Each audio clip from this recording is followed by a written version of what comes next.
Yeah, Terrell and Tani, that's exactly right. We're at the intersection of 25th and Harvard here in Broadview. What you're taking a live look at right now is essentially a standoff between these federal immigration agents and demonstrators who've been here since 5 o'clock in the morning.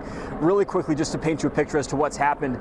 These demonstrators were farther down this road right here, but have essentially been pushed back by federal agents. These agents have deployed a series of chemical agents to essentially push back the demonstrators to where they are right now, obviously leading to very tense moments today.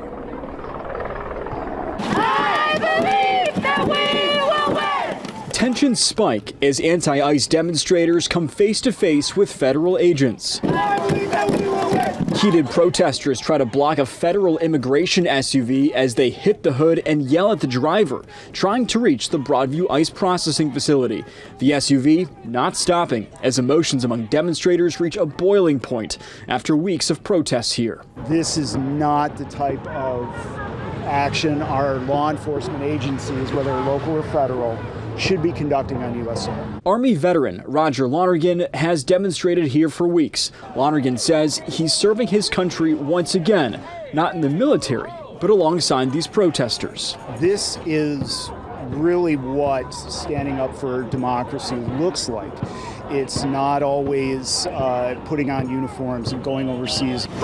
Near the intersection of South 25th Avenue and Harvard, demonstrators could be seen gathering down the street near gates leading to the Broadview facility. At some points, a chemical gas was deployed among the crowd to disperse the protesters. There are people that know they're there, that want to fight for due process, and that think this is wrong, and a lot of illegal actions and unknown conditions inside. Federal, you know, it's crazy to think that these people are still out here as though they ain't got to go to work tomorrow. But also when we factor in that at the Dallas ICE facility, it was the sniper that was on the roof that ultimately took 2 lives. These people should be following the rules, because the minute that you stop following the rules, it then makes you a target. Because I think that ICE officers and HSI and federal officers should be a lot more vigilant because of what happened in Dallas and what happened over in Utah, and that they should be less tolerant of people that break the rules. Now, I do believe in your right to protest, but when you start trying to block a car and you start hitting on it and damaging property that's federal property, it's not your property.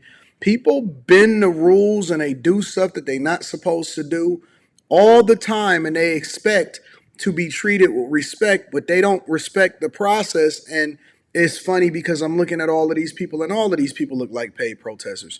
No way in hell that you can tell me that they out there protesting all the time and they not actually getting paid for it. I don't believe it. I just don't believe that these people are not paid protesters. I don't see any black people out there. Obviously, we know what's happening over in Chicago. And if this is what they think is going to stop ICE deportations from people that are over here illegally, then they got another thing coming. Ain't no way in the world you're going to sell me on the fact that these ain't paid protesters. Agents installed tall gates on Beach Street to block demonstrators from reaching the entrance. Today's demonstration comes 1 week after protesters and federal agents clashed literally right outside the immigration facility. We spoke with one Berwyn woman here in support of local and federal law enforcement. Like the flag that's half an American flag and half a Mexican flag. I think that's appropriate. It's disrespectful. This ain't Mexico, and you can't do that over in Mexico. You can't fly half of a Mexican flag and American flag in Mexico. It's disrespectful. But I also think that people should be following the rules. And if that's the immigration rules, that's what it is. No, back here live in Broadview, while that package was airing, there was a red federal immigration SUV that just pulled into this driveway right here. These demonstrators surrounded it, yelling expletives. They've also been yelling at local law enforcement here as well this morning. Now, we did reach out to ICE officials for comment on what's happening right now, but we just have not yet heard back. We also know that one person was detained, one demonstrator was arrested during this protest. They need to arrest a lot more demonstrators because, again, these people are disrespectful. They're not respecting the process. I still, and you're never going to try to convince me, I guess, why people are protesting for people over here illegally. They don't even put this much of a fight up for the people that are here illegally. Really, real talk. Like, they'll stand out there for hours. They'll fight for people that's not supposed to be here. They'll grind and hustle, and they'll even put themselves in a position to be arrested and charged and then to have their permanent record, messed up. But it's people over here every single day that's starving. That's not what they're supposed to be.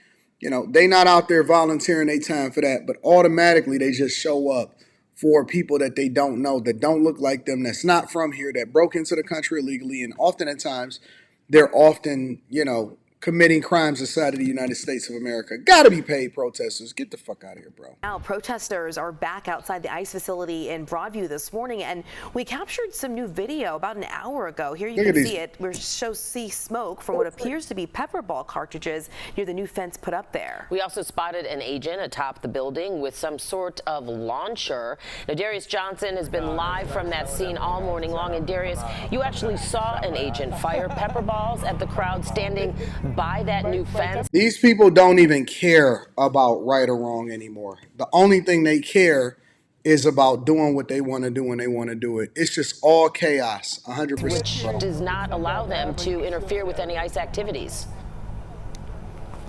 Hey there, ladies. Yes, good morning to the both of you. In the last hour, we have seen ICE agents on the roof start to deploy pepper balls towards those protesters. The small group of protesters, it's a lot smaller now in size. Many of those protesters were putting different signage, different signs on those gates right there on the fence. I'm not sure if you all are able to see that right now from our vantage point.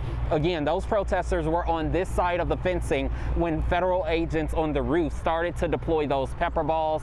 We had a chance to speak to one of those protesters. We'll bring you that sound in just a minute.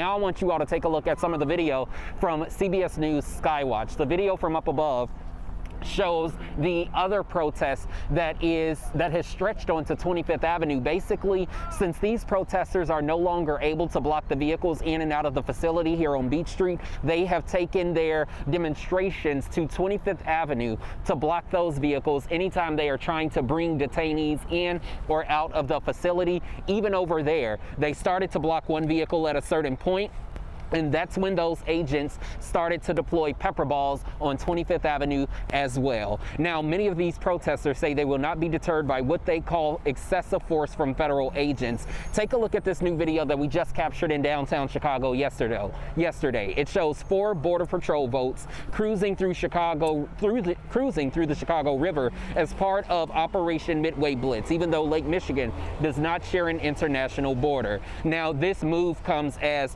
organizers prepare for another round of protests here at this facility, protests that began around 6:30 this morning here in Broadview.